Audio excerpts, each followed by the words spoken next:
Para comenzar, maestro Arnulfo Briceño, cuéntenos un poco de usted. ¿Dónde nació y cómo fueron esos primeros años de su vida en el campo colombiano? Bueno, yo nací en Villa Sucre, en el departamento de Norte de Santander, un pueblito tranquilo entre montañas, lleno de cafetales, caminos de tierra y gente noble. Mi niñez fue sencilla, campesina, entre animales, guitarras viejas y la esperanza de un país que siempre soñó con vivir en paz. Desde pequeño aprendí el valor del trabajo, la amistad y la música como refugio. ¿Cómo fue que descubrió su pasión por la música? ¿Recuerda su primera composición o la primera vez que cantó en público? Mi pasión por la música nació de escuchar los cantos de los jornaleros, las coplas que se improvisaban en las faenas y las serenatas que alegraban las noches. Recuerdo que mi primera composición fue una canción sencilla que le hice a mi tierra, sin pensar que años después la música sería mi voz ante el mundo. La primera vez que canté en público fue en una fiesta del pueblo. Me temblaban las manos, pero cuando vi a la gente sonreír, supe que eso era lo mío. Sabemos que muchas de sus canciones reflejan la realidad del país. ¿Cómo ha influido la vida campesina y el conflicto armado en su música? La vida campesina fue mi escuela y el conflicto una herida que nunca cerró. Vi cómo la guerra tocaba las puertas de la gente buena, cómo los hijos partían y no volvían, cómo el miedo se metía en las canciones. Yo decidí cantar lo que veía, no por morbo, sino por memoria. La música fue mi manera de gritar sin violencia y de honrar a quienes perdieron tanto.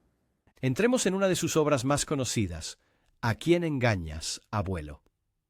¿Qué lo inspiró a escribir esta canción? Esa canción nació de una conversación que escuché entre un abuelo y su nieto.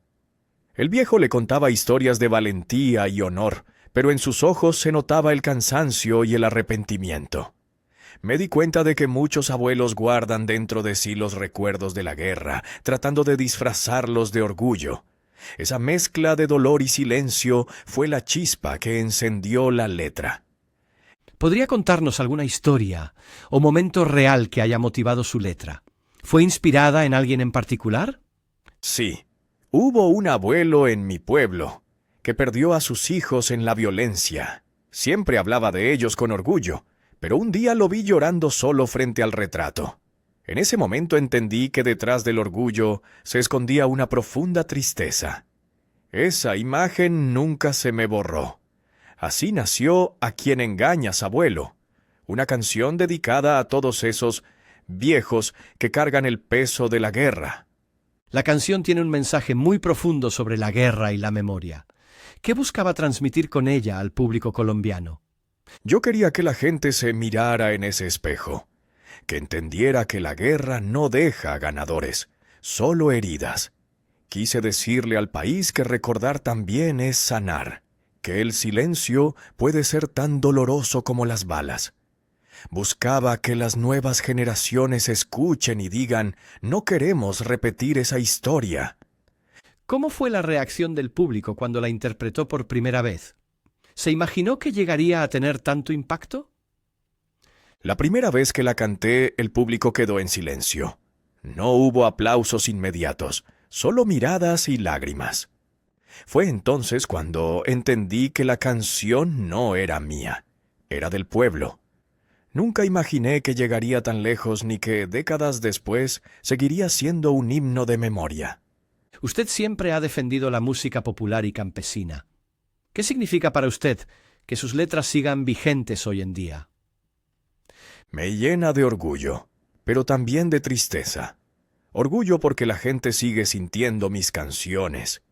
Y tristeza porque eso significa que aún seguimos viviendo las mismas historias de dolor. La música campesina es la voz del pueblo. Una voz que no debe apagarse jamás.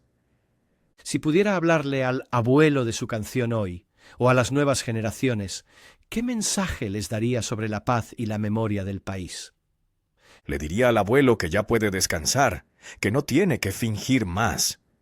Y a los jóvenes que escuchen, que pregunten, que no olviden. La paz no se construye con discursos, sino con memoria, con respeto y con amor por la vida. Y para cerrar, maestro, ¿qué cree que representa la música colombiana para nuestra identidad y nuestra historia? La música colombiana es nuestra alma. Es el eco de los ríos, de los montes, de la gente que trabaja, sufre y sueña. Representa lo que somos. Un país que ha llorado, sí, pero que sigue cantando. Y mientras haya quien cante, habrá esperanza.